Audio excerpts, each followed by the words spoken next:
High বন্ধুরা, কেমন আছো? আশা করি খুব ভালো আছো। আমিও খুব ভালো আছি। চলে আসলাম আর একটা নতুন ভিডিও নিয়ে। আজ যাচ্ছি এক্সপো মেলা, আমাদের ইসলামপুরে মেলা এসেছে। এই নিয়ে দুদিন চলে যাওয়া হলো, এর আগের দিন ভিডিও করা হয়নি, কিন্তু আজ একটা ভিডিও করলাম, তোমাদেরকেও দেখিয়ে দিলাম। আজ মেলাটা ভালো মতো বসেছিল, তার জন্য একটু ভিডিওটা করেছিলাম। এই যে সবাই মেলায় ঢুকে, এই যে সবাই আমরা যাচ্ছিলাম সব রাইডের দিকে, দেখতে যাচ্ছিলাম। আগে রাইডগুলো দেখে তারপরে ভাবছিলাম কেনাকাটা করব।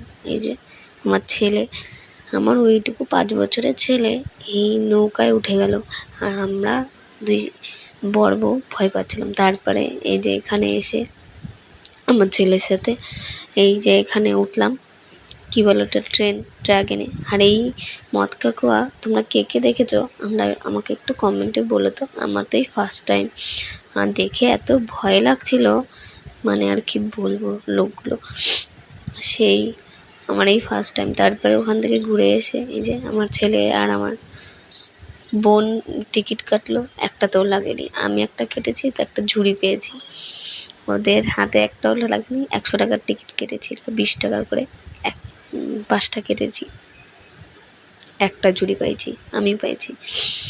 তারপরে ওখানে এই যে এগুলো কেটে টেটে তারপর চলে গেলাম ওদিকে জিনিসপত্র কিনতে।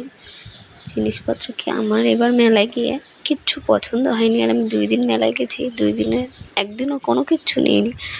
আমার ছেলে ওই খেলনা কিনছে। তারপর এই মেলা ঘুরতে ঘুরতে আমরা মেলা যাব আর বৃষ্টি হবে না, এটা কখনো হয়? এই যে আটকে গেছি বৃষ্টিতে। তারপরে একটু বৃষ্টিটা কমলো, আমার ভাসুরও ওখানে দোকান লাগাইছিল, ওর টোটোতে করে আমরা বাড়ি চলে আসলাম। বাই।